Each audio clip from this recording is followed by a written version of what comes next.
So today we are going to discuss the last vitamin among these fat-soluble vitamin. Okay, it is vitamin C.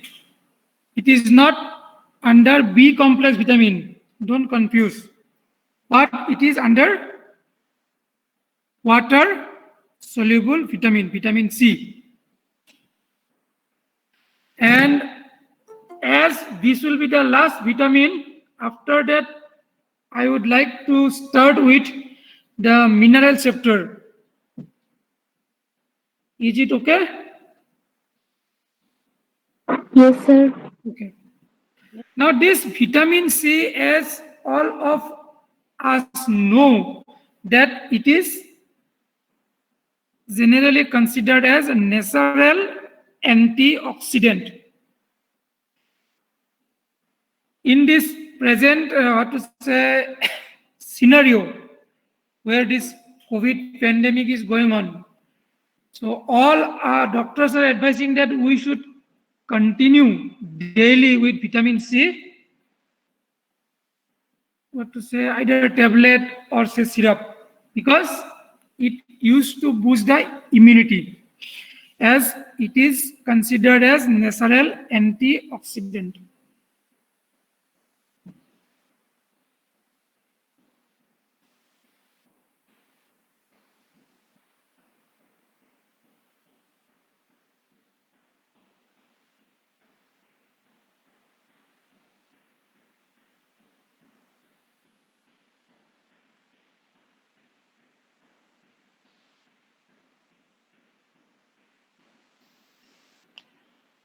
Have you gone through this stanza or paragraph?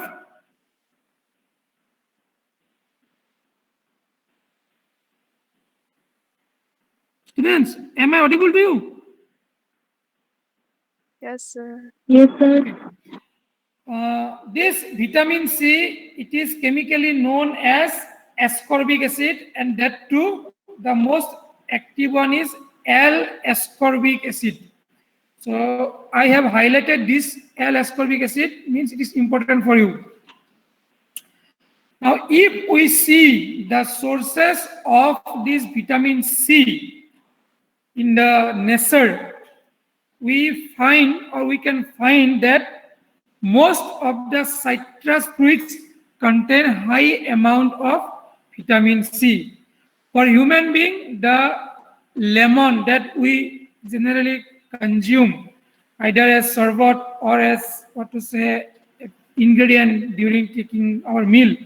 So from this lemon, we can get sufficient amount of this vitamin C.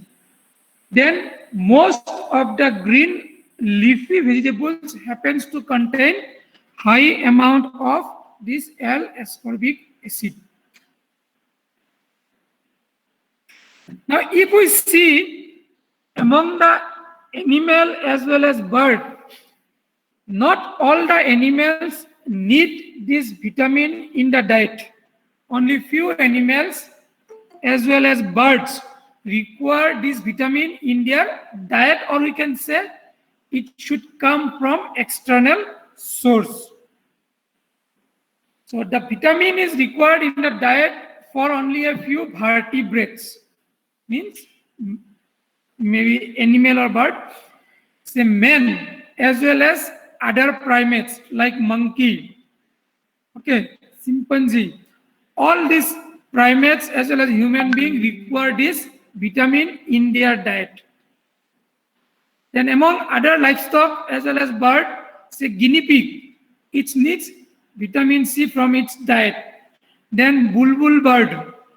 Then bat, that to fruit eating bat, not all bat, require this vitamin C through their diet.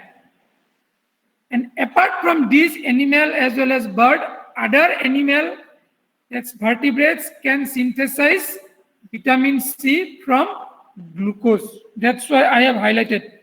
From where the other vertebrate animal can synthesize vitamin C, if it is asked, the precursor is glucose. Now, to synthesize this vitamin C or L-ascorbic a specific enzyme is the name of that enzyme as highlighted in the slide is L-gulonolactone oxidase. You will have to be able to remember if you are asked what is the name of the enzyme associated with synthesis of vitamin C from glucose, that is L-gulonolactone oxidase. Now, the animal as well as bird which rich vitamin in their diet, like man, say guinea pig, this animal as well as birds do not have this L-gulonolactone oxidase, or it is deficient. That's why they cannot synthesize the required vitamin C from glucose. Is it clear to you? Yes, sir. Okay. So this enzyme is important for you. Now let us see metabolism. What is the functional role of vitamin C in the organism?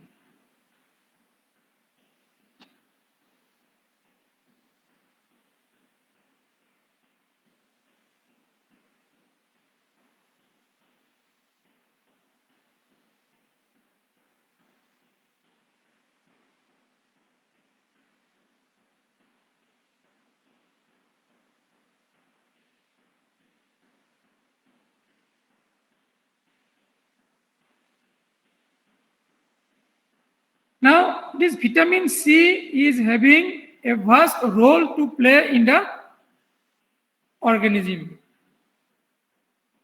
So, among those roles, vitamin C plays an important role or part in various oxidation reduction mechanisms.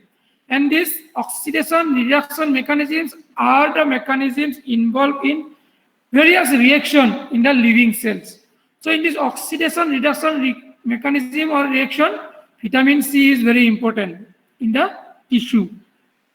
Then for maintenance of normal collagen metabolism, means to maintain the structure of the tissue, vitamin C is very important. Then vitamin C is related with the metabolism as well as storage of this iron in the bone marrow, liver and spleen. So how it is related with this iron metabolism? Vitamin C plays an important role in the transport, means communication, means taking away from one part to other, transport of ions from transferrin that is found in the plasma to ferritin, which acts as a store of iron in the bone marrow, liver and spleen. So in this sentence, what you have got, that transferrin is one protein containing iron ion present in the plasma of the blood. Now, needs to be transported to the storage organ, that is bone marrow, liver and spleen, where it is stored as ferritin. Now to transport this transferrin to ferritin, this vitamin C plays an important role.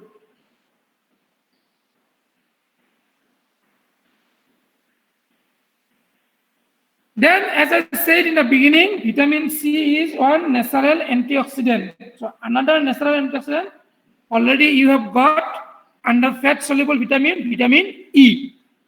So as an antioxidant, vitamin C functions in association or in conjunction with vitamin E in protecting the tissues, that is cells, against oxidative damage resulting from free radicals. So what is free radicals and how free radicals can damage the cell, and in other words tissues, already you came to know in vitamin E. So there, this vitamin C also plays an important role to protect the cell from oxidative damage resulting from free radicals.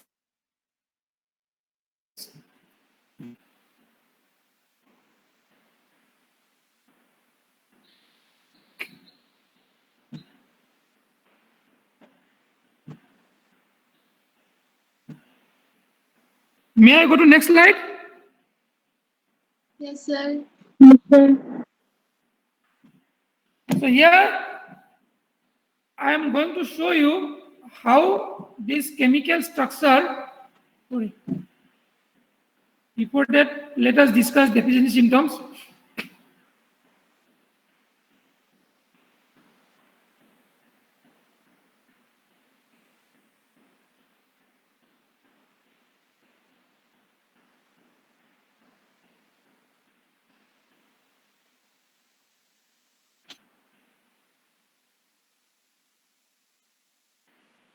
If we see the deficiency symptoms in animal as well as bird, hardly we get this deficiency of vitamin C, because the diet on which the livestock as well as poultry are dependent happens to contain sufficient amount of vitamin C. Moreover, they can synthesize vitamin C from glucose other than guinea pig. So hardly livestock as well as poultry suffers from vitamin C deficiency.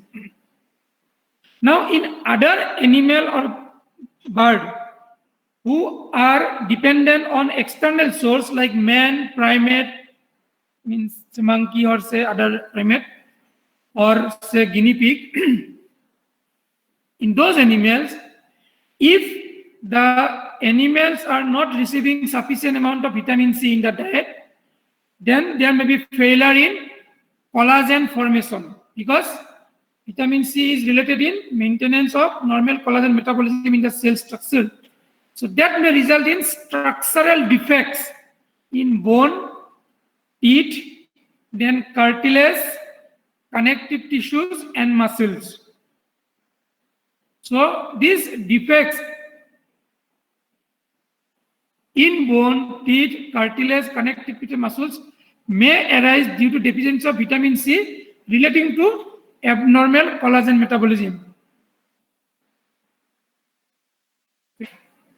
Then resistance to infection is reduced.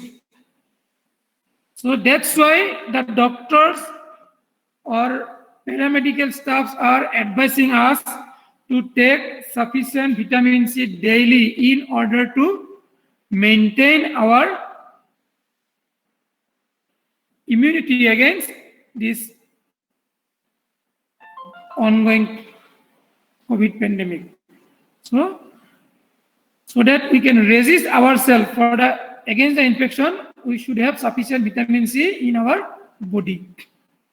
Then in man, as you have come to know, that man is dependent for vitamin C on the diet. So if the diet of human being is deficient in vitamin C, a specific clinical condition or ailment arises that is known as scurvy. Already probably you might have come across with this term. And scurvy is characterized by formation of edema, means deposition of fluid in the dependent part, then emaciation, loss of muscle. The human or the affected person become weak, lean and thin, and there is occurrence of diarrhea. Now let us see how we can correlate the structure, that is chemical structure of vitamin C with glucose. From there you can intercept or you can perceive that how vitamin C can be synthesized from glucose by majority of the animal or bird.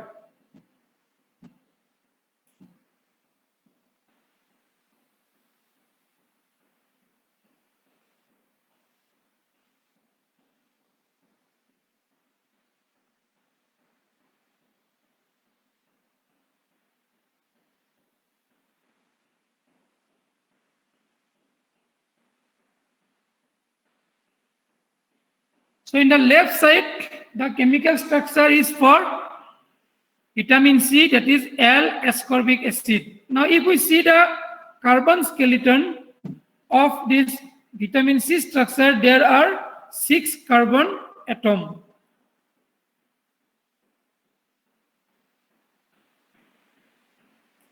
So as there are 6 carbon atoms and glucose also having 6 carbon atoms, so we can assume that by some reactions involving in the body itself, if the organism happens to contain sufficient amount of the required enzyme, that is L-gulonolactone oxidase, then that particular organism will be able to synthesize this vitamin C from glucose.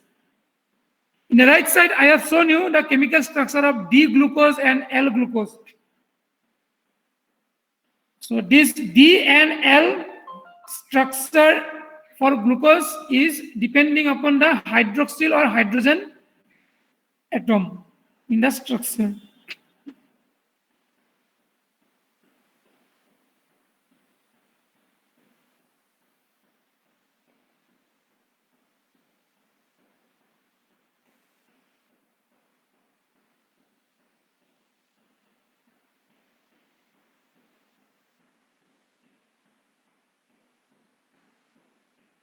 So herewith I have concluded the vitamin part.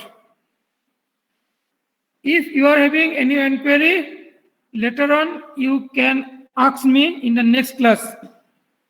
Now I would like to start with minerals. May I start mineral part now?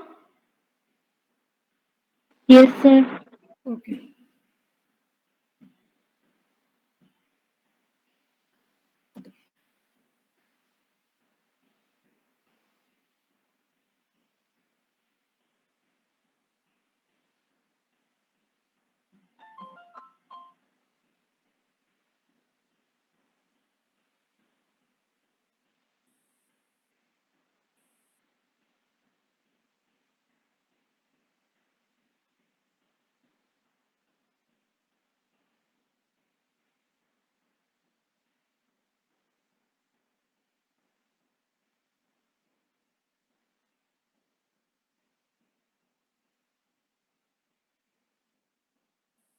Is the slide visible to you? Yes, sir. Okay. Yes, sir. First, the writing you please read it, then I'll discuss.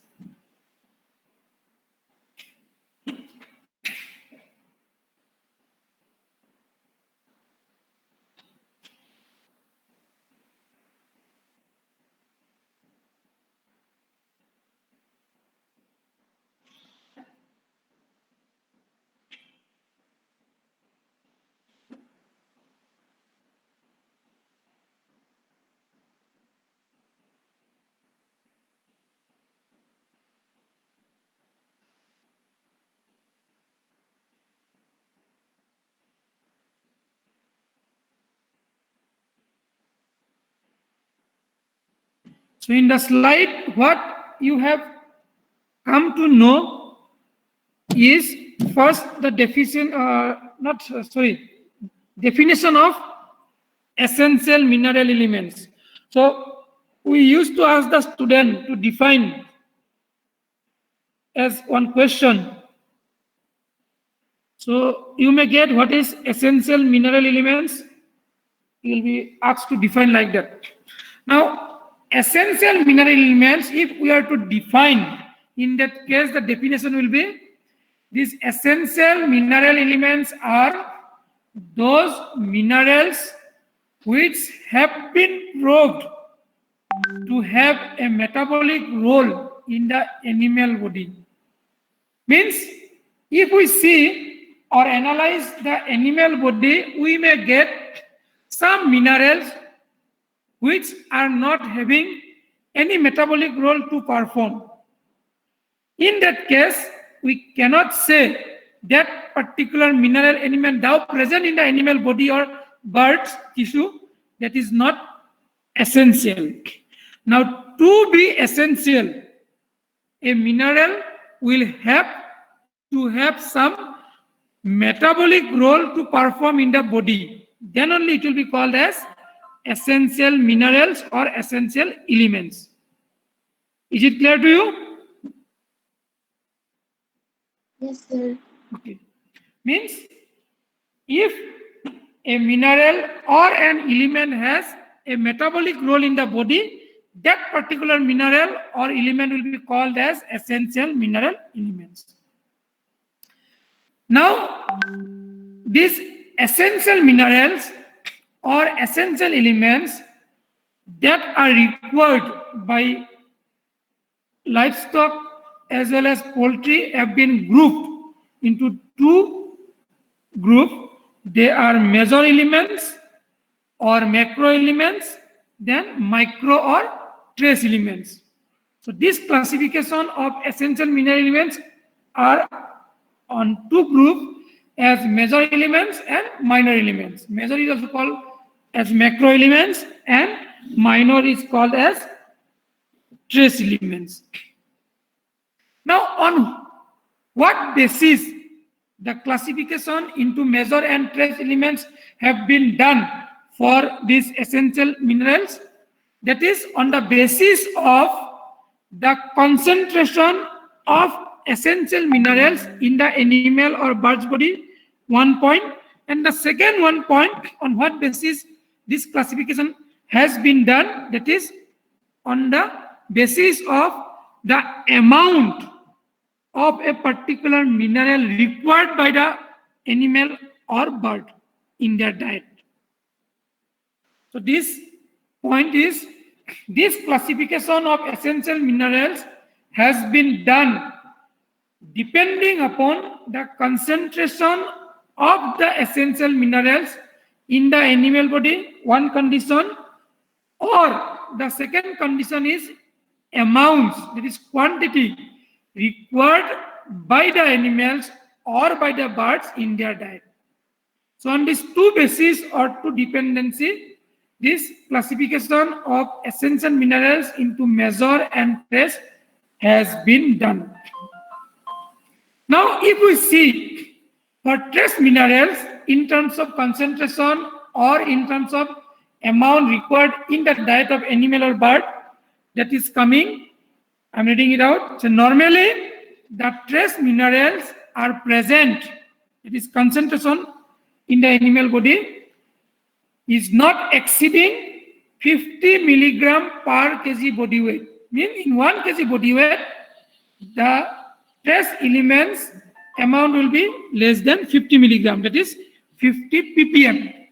Whenever the amount is milligram in kg, that is also called as ppm, parts per million. Meaning, if we convert 1 kg to milligram, it will be 1 million milligram. That's why it is ppp, parts per million, ppm, not ppp, ppm. And if we see the requirement in the diet, it is less than 100 milligram per kg diet. Here it is diet, not body weight. Means a trace elements requirement generally by the animal or bird not exceeds 100 ppm in the diet. Means 100 milligram in 1 kg diet. It is 100 ppm. Is it clear to you?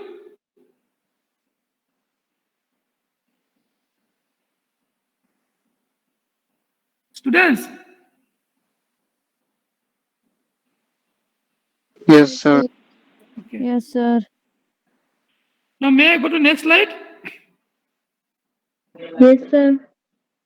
Okay, in the next Yes, slide, sir. I am showing you anything. Okay, I'm going to next slide. Here you can see what are the some important major elements and some major means not major, the micro or trace elements that are required by the animal as well as birds. Here you can see the concentration of these major elements and trace elements in the animal body.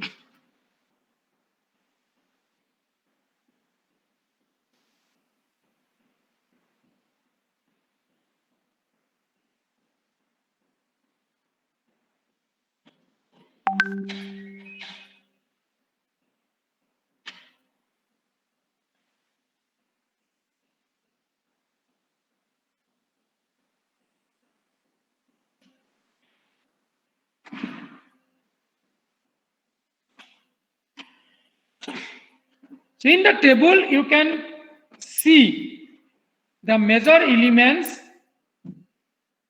calcium, phosphorus, potassium, sodium, chlorine, sulfur, magnesium.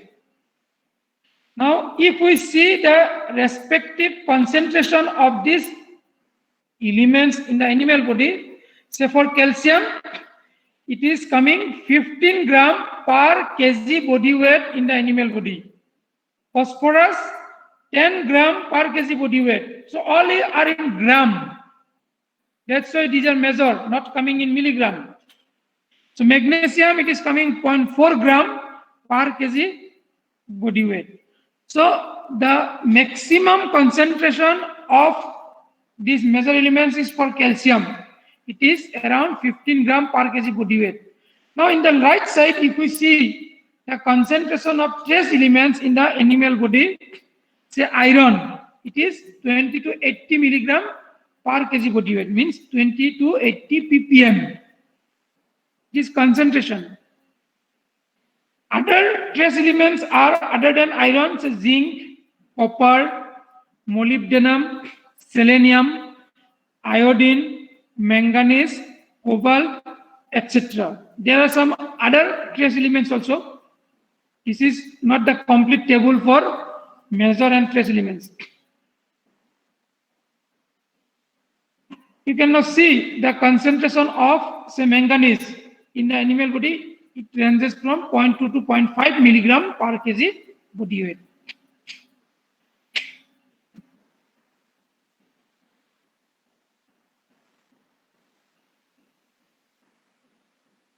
Sometimes we used to ask question like, say, MCQ, multiple choice question. Say we used to give 4 elements and we ask the students to select which among the following elements is not a major element. So generally, students, what we have seen, iron, they used to confuse with iron, and majority of the students earlier we saw that they used to wrote iron as major elements, because the concept in us is that as hemoglobin contains iron and blood is important, what to say, one fluid in the body, so our general concept is that iron is a major element, but actually iron is under trace element. So that confusion we used to make in the student, so you please don't get confused in the exam. May I go to next slide? Yes, sir.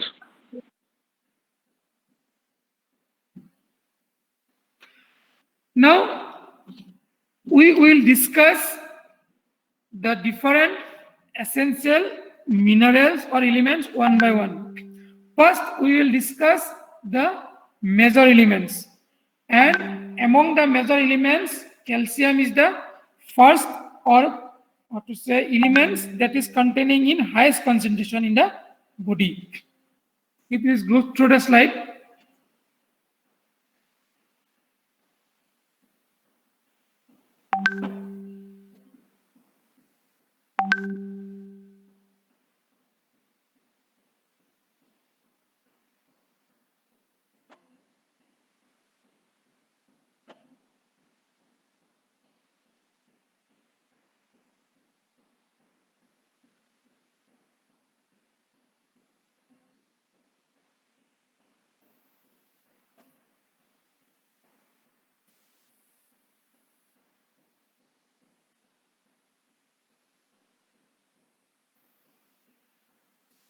Okay. Now let us discuss this functional importance of calcium. And before that, as I have highlighted the sentence, first sentence, calcium is the most abundant mineral element in the animal body. So from here also we used to ask sometime, say from the given elements, say calcium, phosphorus, iron, then say magnesium, which is the most abundant mineral element in the body. So in that case, you have to choose calcium. Again, in this question also, we used to see earlier, some of the students used to wrote iron as most abundant element. Next, the functional importance of calcium means what are the different metabolism of function, means metabolism or function that the calcium plays in the animal body.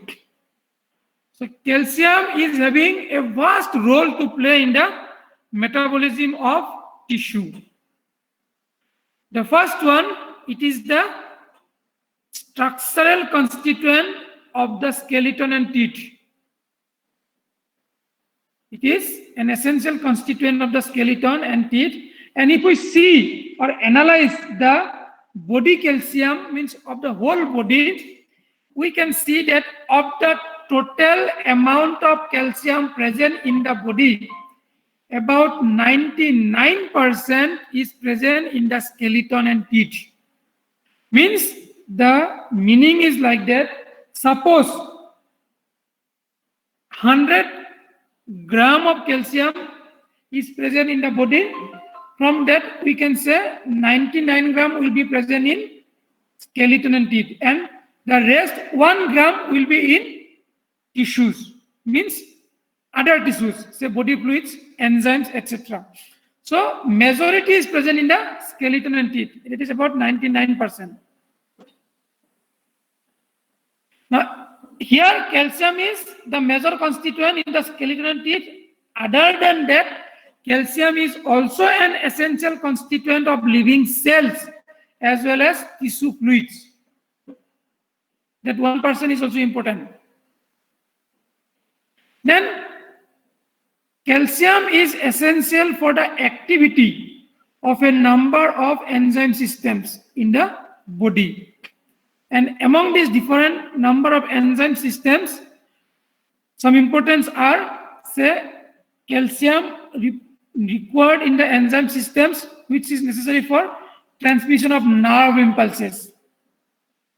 So for transmission of nerve impulses, again require some enzymes where calcium is an important constituent. Then for contractile properties of muscle also calcium is an essential mineral. In contraction of muscle also calcium is required. Then calcium is concerned in the coagulation of blood. So this point we discussed while we were discussing vitamin K, that phylloquinone. There, calcium is required in the activation of that prothrombin to thrombin, like that. So somewhere the calcium is related in coagulation of blood.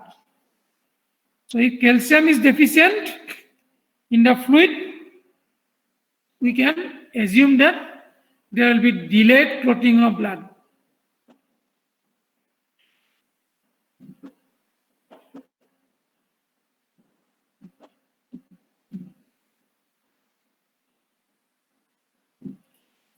May I go to next slide?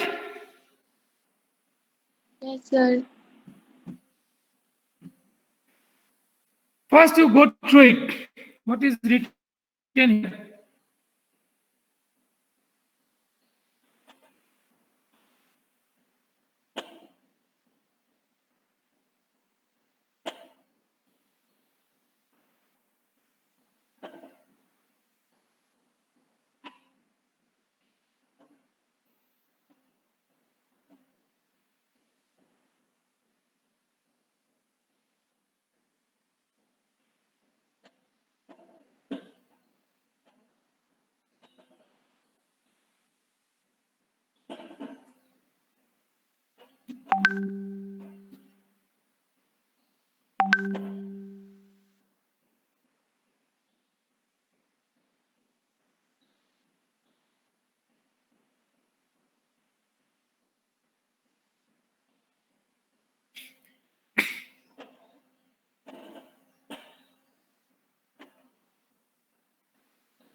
Now, let us discuss this composition of bone, means in the slide you have seen, and importance of parathyroid gland and vitamin D in regulating the calcium content of skeleton. So, in the calcium metabolism, there is involvement of parathyroid gland, then vitamin D also. Now, let us see in what chemical form this calcium and phosphorus is present in the bone. So, calcium and phosphorus are the two most abundant mineral present in the bone. So, apart from calcium and phosphorus, the other abundant mineral in bone is magnesium. And this calcium and phosphorus, it is present in the bone always in combined form, and that combined chemical form is 3-calcium phosphate and calcium hydroxide. So this formula I have highlighted. You may get some objective type of question. In what combined form the calcium and phosphorus is present in the bone, then you have to write this formula: 3Ca3PO4 then CaOH2, calcium phosphate and calcium hydroxide. Now, if we see the mineral content of bone, preparing bone S, so we can get around 360 gram calcium in 1 kg bone S.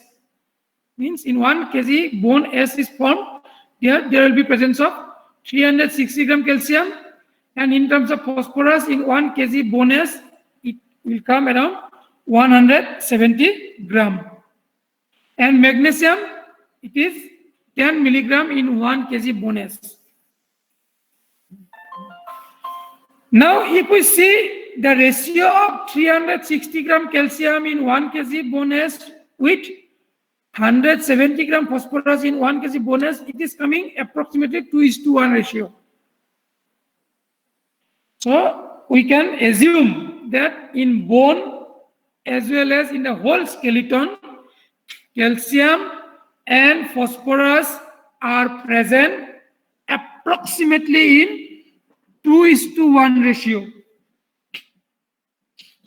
That's why sometimes it is said, so when we formulate the diet for animal, especially for say pig, chicken, as well as dairy animal, the calcium phosphorus ratio in the diet should be 2:1.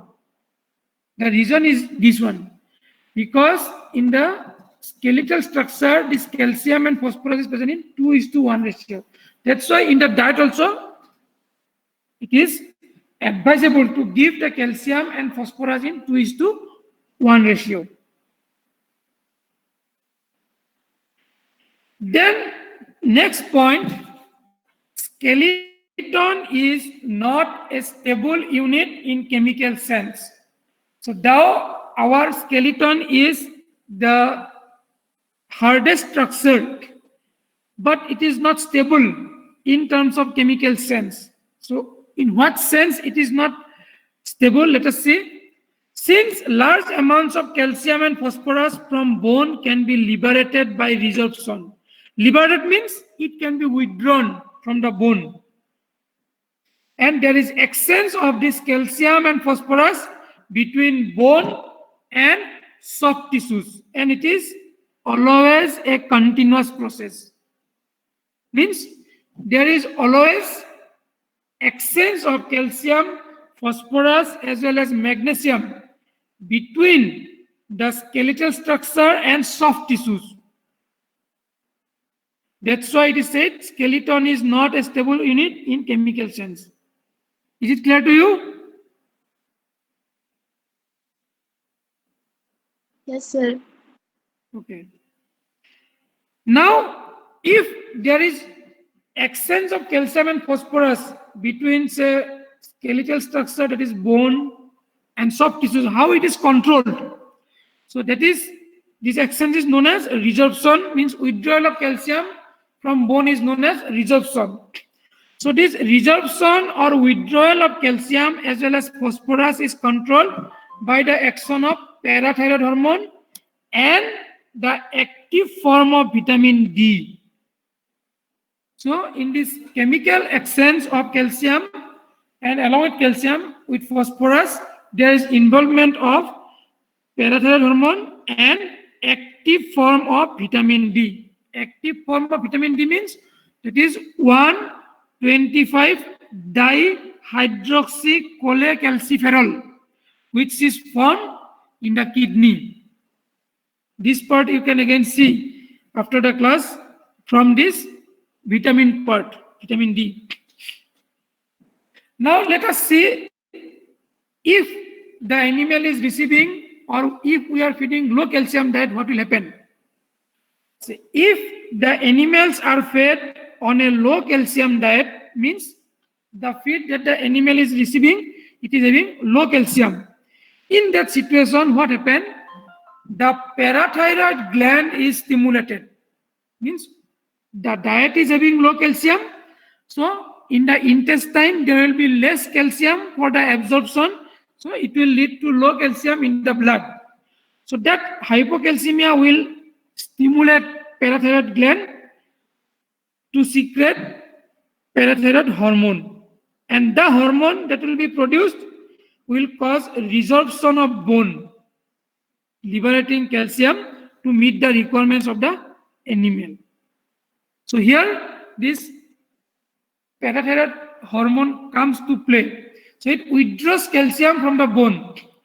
Then if sufficient calcium is present in the diet, there this vitamin D plays an important role in the formation of calcium binding protein.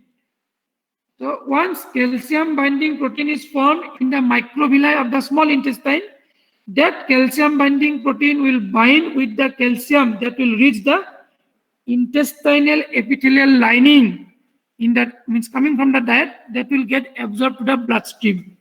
So in that way, there is association between parathyroid gland, vitamin D and calcium, means the relation among these three. Now,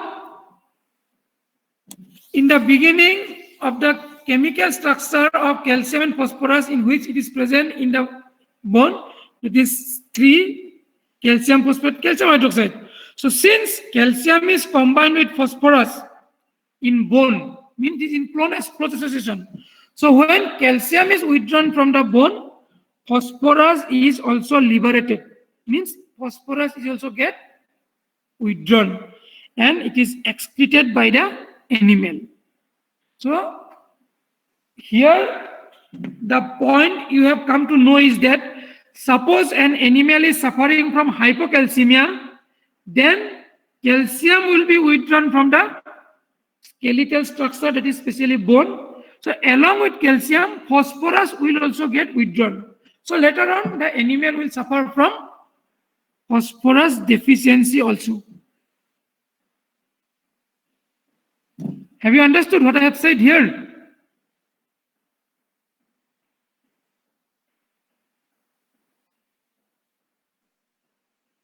Sir, could you please repeat again? You see, calcium and phosphorus, these two major elements are present in combined form in the bone. It is clear to you?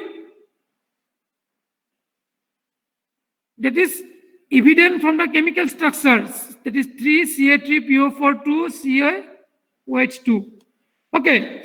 Now, an animal is suffering from calcium deficiency because the diet is having less calcium. It is known as hypocalcemia. So in that situation, there will be formation of or production of more parathyroid hormone, which will induce more absorption of calcium from the bone. Means calcium will be absorbed and it will liberate to the soft tissue, means to the blood. Okay.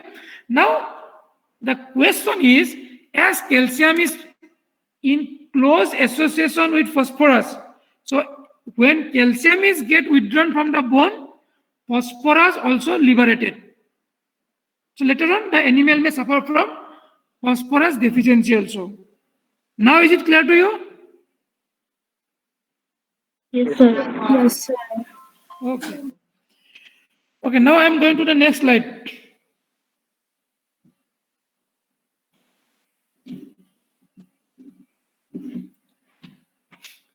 Here you can see some deficiency symptoms arising from calcium deficiency. So here I have demarcated deficiency in young animals and in adults separately. So when there is deficiency of calcium in young one, then there is a condition known as rickets. Means the bone become soft, leg become bowed.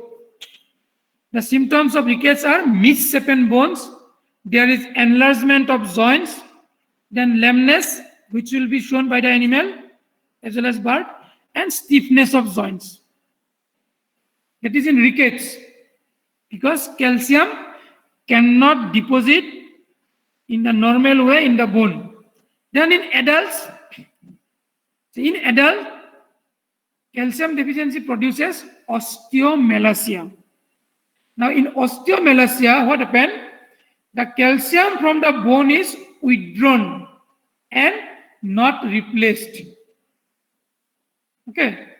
This condition is known as osteomalacia. And in osteomalacia, the bone becomes weak and are easily broken. Now in human being, one condition is seen, and preferably I can say were seen earlier. Say earlier our grandparents, they used to deliver or they used to give birth more, or to say, children. Majority of our grandparents had say 5, 6, 7, even up to 11, 12 numbers of children also they used to give birth. So during pregnancy, there is always chance of calcium deficiency in the pregnant woman. And if that happens, the calcium deficiency, so then there is withdrawal of calcium from the major bone, especially from the femur. The calcium is withdrawn from the pregnant woman. So later life, when the person, means I'm talking about the woman, becomes 60, 70 years. So many of them suffer from femur fracture. So that is due to generally this weakness of the femur bone due to withdrawal of calcium during the pregnancy of that woman. So majority of the old women that suffer from femur fracture is one of the reasons.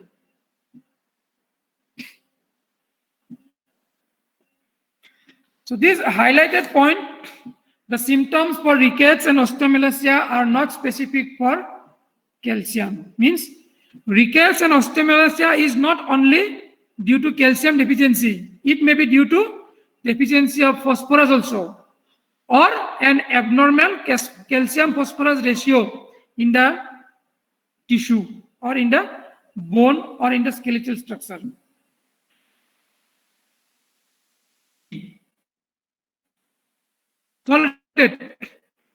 If there is phosphorus deficiency in the animal, then also there will be osteomalacia. If there is deficiency of vitamin, that will lead to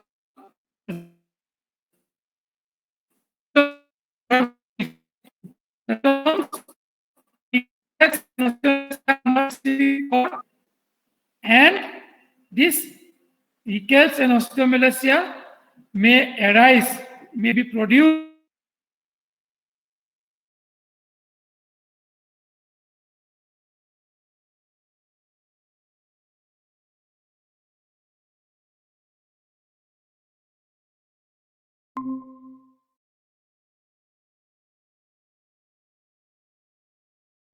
means egg production is reduced in the laying bird, and the eggs will have thin cell Means cell structure will be very thin due to calcium deficiency.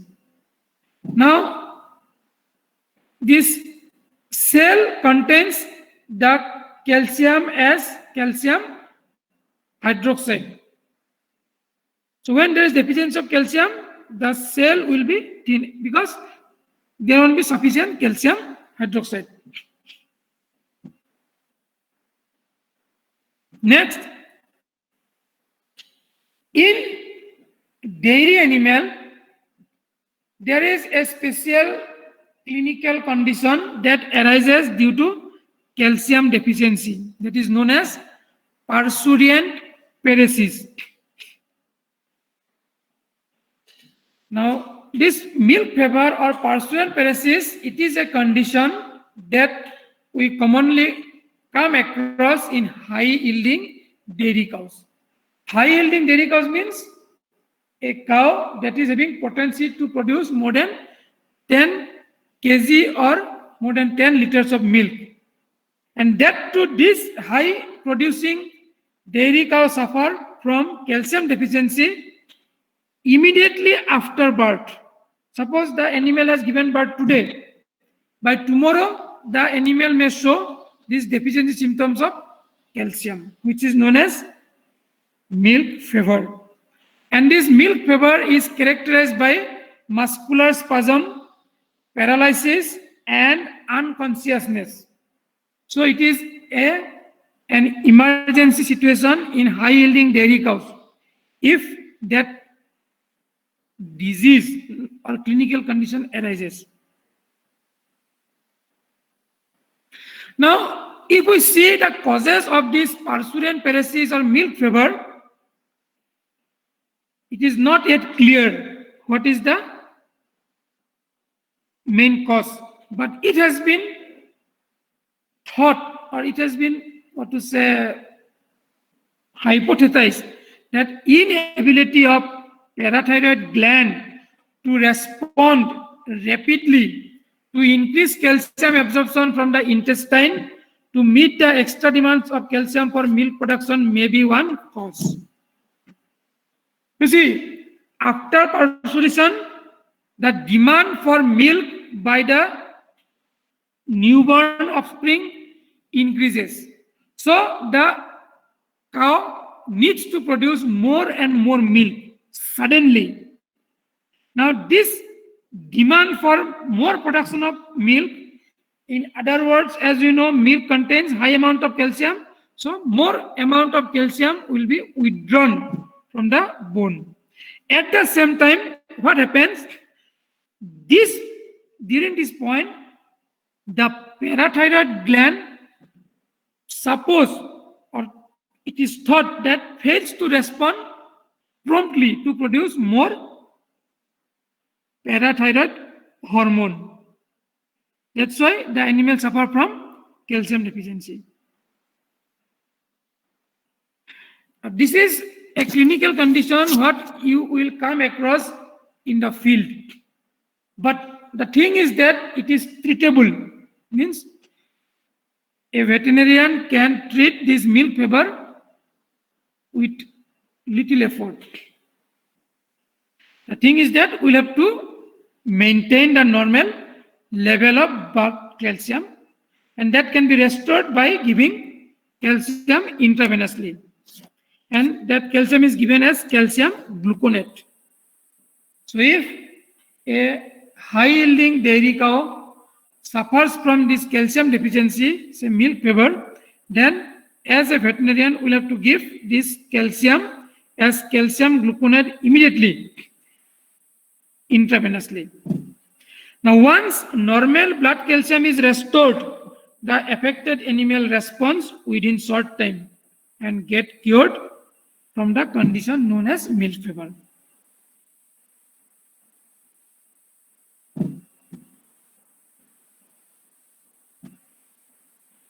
Now sources of calcium that you will go through in the book. Okay. So here we today let us stop for mineral chapter for today. In the next class I shall start from phosphorus. Are you hearing or not? Yes, sir. Yes, sir. So for today, Sir. I would like to stop here.